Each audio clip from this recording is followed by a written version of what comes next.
Hi guys, today I was going to talk about buying and selling on eBay, and I don't care what people sell on there. My thing is vintage audio, loudspeakers, vacuum tubes, anything that has to do with vintage audio or electronics. There's two ways to do it. Of course, selling, it's only one way to do on there. You sell it and hopefully you put it on for sale and hopefully someone will buy it from you. And let's say that you have made a sale, someone bought your item, and it's time to ship. The reason I want to make this video is because I buy a lot of stuff on eBay and I have gotten my share of poor packing, or just because people are clueless or don't know or they don't care. And the ones who don't care are always the worst. I have many times told sellers how to pack it and pack it properly, and still I receive amps and turntables, cassette decks, CD players, receivers, poorly packed, damaged, and boxes been ripped open, and you name it. I have some scary pictures that I could show you. And I'm also a seller on eBay. I sell a lot of stuff on eBay, and this is the stuff that I sell. I sell vintage audio, I sell vacuum tubes, I sell different kinds of vacuum tubes, I sell speakers, I sell electronics, and my feedback is 100% because also I'm packing, because I take my time and I pack things properly. I ship things the way I want to receive them, in good condition and not damaged. So let's take a look at what not to do and what to do, okay? So let's start with some really simple stuff. Let's say you bought some tubes or you sold some tubes. They come in different sizes. Some are smaller, some are bigger. I don't care what size you're talking about, but a big no-no that I see a lot of times is people send tubes in these plastic bags that you can buy, and they take the tube like this, and I've even seen them come in envelopes like this, and this is a big no-no. I have seen tubes being sent in an envelope like this. That's a big no. The same with the plastic bags. They're no better than this envelope. They're waterproof, but nothing more than that. You will damage the tube if you send them in a plastic envelope or a paper envelope. So that's a big no. What I do, I use these or something similar. These are filled with air all over. If I sell a tube or two or several, I stick the tubes in the pocket like this. I take this opening that is here and I tape it. This then goes into a box. The box is then filled with peanuts around. So not only is the tubes protected by this air bubble plastic thing, and sometimes I stuff more in here to prevent the tubes from moving in here, but most of the time they fill up so that they don't move. But if there is any room left over, I take some either some peanuts or some paper and newspapers, and I stuff it in there so it's nice and tight. This one is very good protective, and you put it in a box that is filled with peanuts on the bottom, around it, and on top of it. You will never have a problem with damaged tubes ever again. And that's how I send multiple tubes. If one customer buys several tubes from me, that's how I do it then. Let's say I sell one tube of this size. Then I might use a box. I have boxes in different sizes. This can be one type. What I do is I bubble wrap this one. I stick it in here. I fill it up with packing material on each side so it doesn't move. And I also I take thicker cardboard and I slide them in on each side. And I have never had a problem. So if you want to sell tubes, you need to pack them properly. And if you buy tubes, make sure that you talk to the seller and ask him to pack your tubes properly, because tubes breaks very easily. They're glass and it doesn't take much. All new tubes or used tubes that comes in their original box, there is a little bit of wiggle room in there, so you can hear the tube moving. So if you don't have enough packing around it, you need to do it. You need to put enough packing. And even in some cases, if the original box like this have a tube and it has a little bit of wiggle room, just take a little bit of the paper towel, tear off some paper towel and put on each end of the tube. That way you prevent the tube from sliding inside the box. This tube is broken, so I don't care about this one, but you can hear it sliding. So if you want to prevent it from sliding inside the original box, just put some paper on each end and you will be safe. I don't know how many times I have received tubes that is just poorly packed, and I mean, I don't know if they even knew or cared or whatever, but I mean, it is just tragic. I have seen tubes come in envelopes like this, and the tubes were the envelopes were ripped on the sides and the corners. And one time the tube had even fallen out of the envelope, and the envelope came by itself empty. So, and I mean, you will, because you have to remember, when you go to the post office and you ship this off and you put it in a chute or something like that, it goes into a basket. And if this one lays in an envelope like this, let's say you put a tube in here, you tape it, and you put a label on it, and you go to the post office and you put this in the bin. You have like an opening in the wall and you stick it in and it falls into a bin. There will be people after you who come and put maybe 10, 15, 20 pound stuff into that chute and just let it in, and this will fall 2 or 3 feet on top of it. It will crush the tube easily. And when they move it around in sorting facilities, when they come on conveyor belts, this is no protection at all. So please, if you sell tubes on eBay, pack it properly.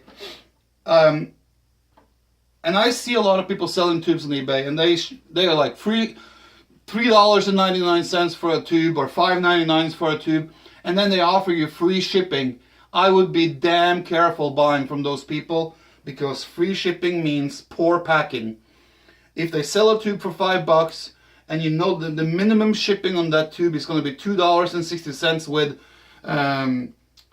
the cheapest alternative on USPS, I know sending one of these, the cheapest you can send them for is $2.60.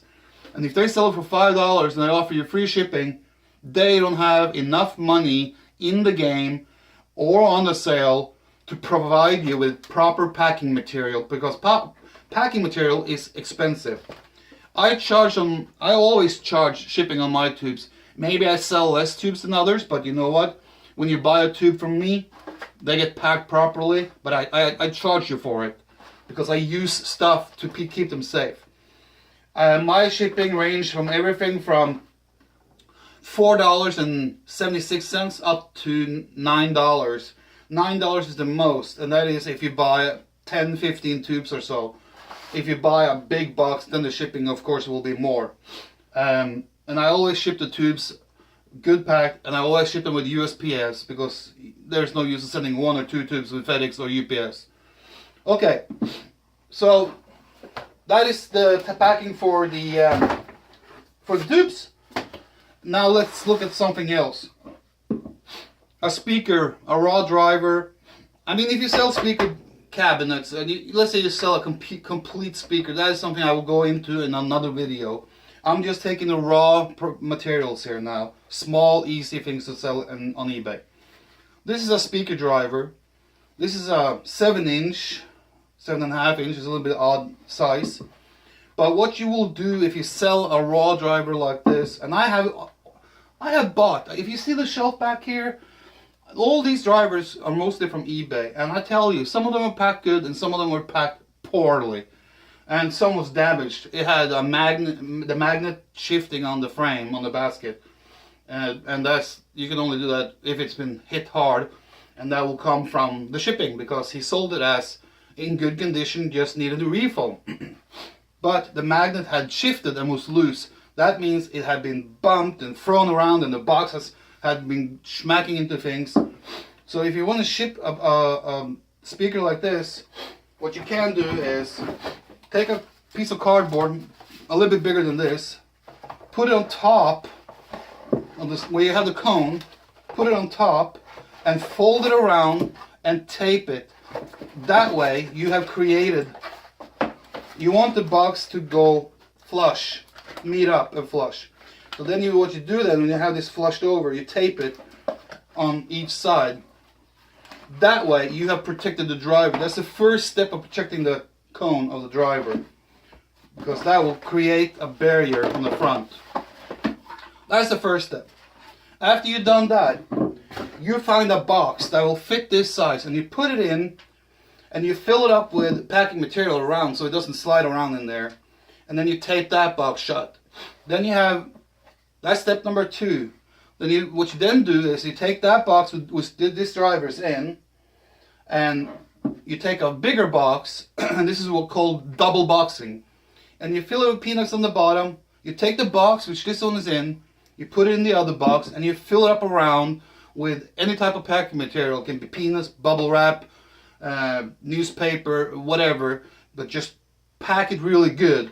And then of course on top, and you tape shut the second box, you put your label on it, and you're good to go.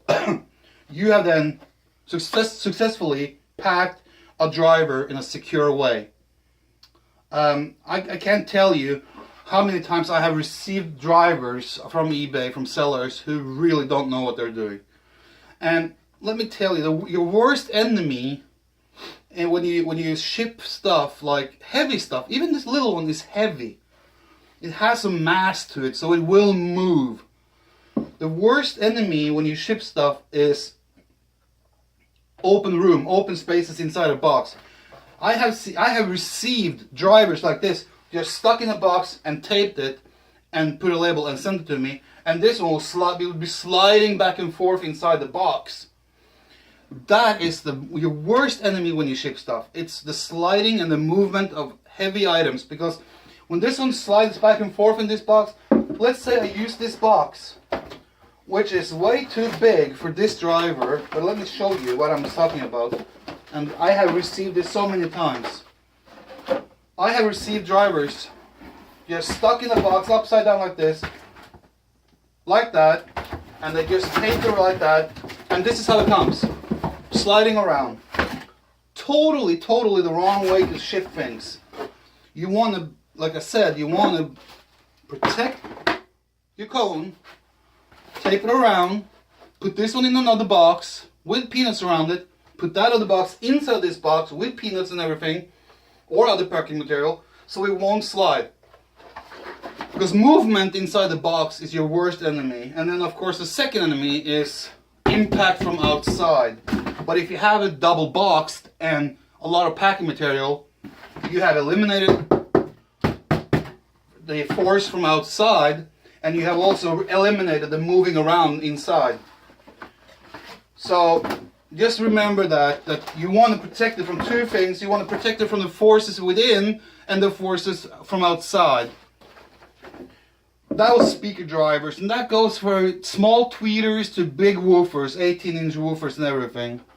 Another thing is electronics, and what I have here is a VCR. It doesn't matter if it's a receiver, an amplifier, a CD player, a VCR. You want to protect it from itself, from inside, like the movement inside, and of course from shock and forces on the outside. And the heavier the stuff gets, the more important it is that you pack it really good. I have received some power amplifiers that was just stuck in a box like I showed you with the speaker driver, and it was just flopping around, and boxes have torn on the edges and holes, and I mean the amplifier corners were sticking out of the box, and they were all bent, and the whole thing was shifted. One amplifier that I received had just been stuck in a box like that, and I had to file a claim, and it was so badly damaged that it had moved around inside the box in all kinds of ways. And what it had done on the bottom of the power amplifier, you have some screws that holds the motherboards and the other the boards and the toroidal transformer, and all these screws had come loose and everything was loose inside the amplifier because it wasn't protected enough. So what you do with a big heavy item like this, or an amplifier, receiver, CD player, equalizer, whatever it is, make sure that you have a box. You want to measure the size of the thing. So let's say you measure it and the amplifier is 14 inches deep, it's 20 inches wide, and it's 10 inches high, okay? You need to find a box that has a little bit more room than that, and you stick the amplifier, the receiver, the CD player, whatever it is, inside that box. Then you want to fill it up around it, and on top of it, and a little bit under it. And you want to fill it up so it doesn't slide inside that box. And you tape it good shut. You tape it like it's the outer box. Don't just do one. You do at least 3 this way and 2 this way on both bottom and top. Then that's the first layer of protection. Then you take that box with your amplifier, receiver, CD player, VCR, whatever it is. You put it aside, you measure it. You know you need another box because it's always about double boxing. So you get another box, you fill it on the bottom with at least 2 inches of foam. It can be a solid foam board, or I want to say use foam boards.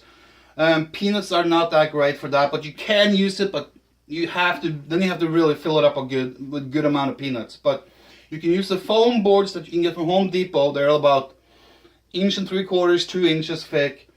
It's building material foam, and you cut it to fit inside the box. Then you put the other box that you have your equipment in inside that box, and you use the same type of foam around it, 1 3/4 inches or 2 inches around the item or the box. And so now you have protected the first box with a layer of foam on the bottom, on the sides. So what you do then is you take another piece of foam that goes on top.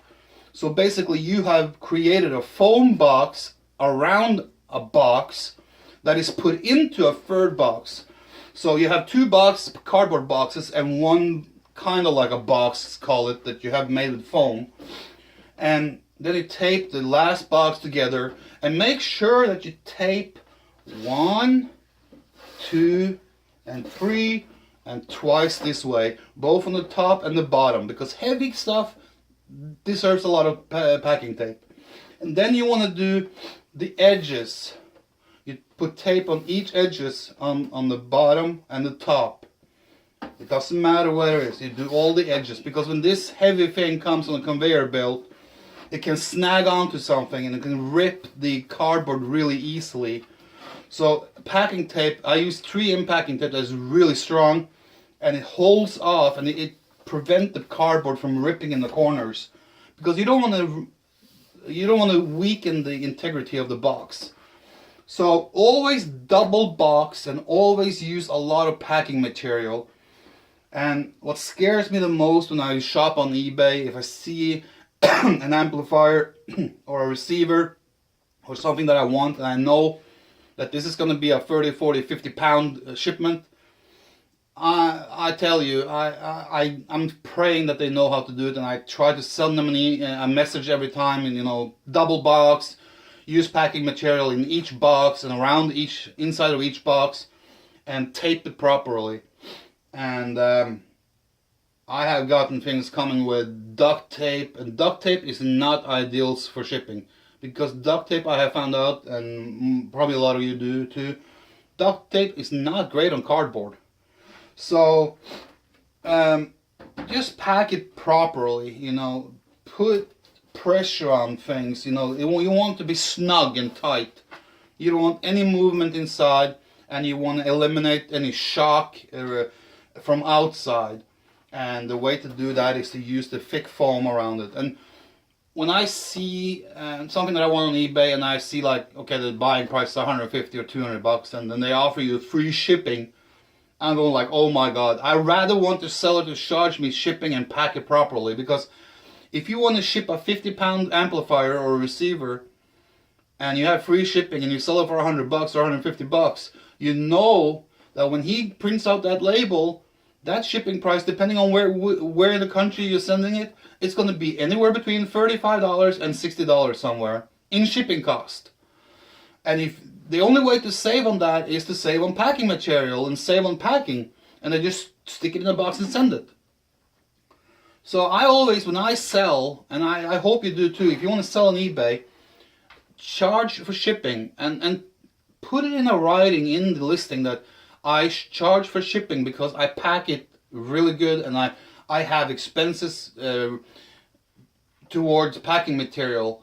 And I always tell people when they buy, here's why I charge you $40 in shipping for an amplifier. I have to go out and get proper boxes that are approved for shipping. Not all boxes are approved for shipping. So you can get cardboard boxes and think, oh, that's good, I might as well use that one. But you have grades on paper boxes, and some of the paper boxes are not graded for shipping. So I go out and buy cardboard boxes that are graded for shipping, that are approved for shipping. And that cost me a few dollars. Any box could cost anywhere between $1.99 and $5, or even $6-7, depending on the size. And then you have to have packing material, and the foam boards that I use, in most cases I can get 2 amplifier shippings out of one board, and a one board costs like $25 to $30.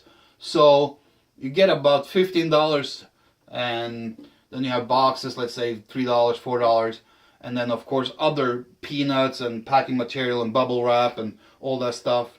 And if it's a really good looking amplifier, you want to spend some money on it. So it's not unnormal for me to spend $20-25 on packing material per amplifier or receiver, and then you see my shipping cost is not that much. So another thing that you can do also, if let's say this is an amplifier, you can bubble wrap it with big bubbles, and you put a layer of you wrap it twice. That will give you about 1.5 inches thickness of bubble wrap, and then you stick it into a box that is snug fit, and you tape it up, and then you put it into another box with the foam around it. And the bubble wrap is for the amplifiers that are in almost mint condition. You don't want any scratches from the boxes or anything like that. So that's a prevention by itself. And sometimes, if I know it's going to go to a place like, let's say, Alaska or Hawaii, or maybe even international shipments, what I then do is I put thick, heavy plastic around the amp first, and as tight as I can, and I tape it shut. That way it holds up against moisture and water if it's ever happened to go through that kind of environment. And it does. If you ship to Alaska or Hawaii or internationally, you can bet you that at some point, at some time, it will come in contact with humidity, moisture, and stuff like that. So it depends on where I send it. Sometimes I wrap it in plastic before I bubble wrap it and double box it. Well, I hope that explained a little bit. Just make sure if you sell on eBay, ask for shipping. Ask the buyer to pay for shipping, and then provide good shipping. Because, it will come back and help you later on, because you will get good feedbacks. If you ship something in a shitty way and things get damaged, or people are not happy with the way you packed it, you can bet your ass that you're going to get a bad review and a bad feedback. If you pack it properly, they tend to oversee that you charge them for it. Most people are willing to pay $30, $40, $50 to get things shipped properly and safe and secure. So, if you're going to sell on eBay, pack it like the way you want to receive it. If you buy on eBay, send a message to the seller. Explain to him how you want it packed. You always want things properly packed. Double boxing, packing material, protected from sliding inside and outside forces. With that, I hope that explained a lot, and in a later video I'm going to go into how to ship turntables. That is probably the area where I have seen most people do a scary job, and there's a special way to ship turntables, so stay tuned for that. That's coming up in a later video. I hope this video gave you a little bit more meat on the bone. What I will do in a future video, I will show you, I will order something from eBay, and I will show you how things are packed when I get them, and I will also show you how I pack it when I sell something. So I will actually make a video of a sale that I have done on eBay and how I pack it. So until then, have a nice time.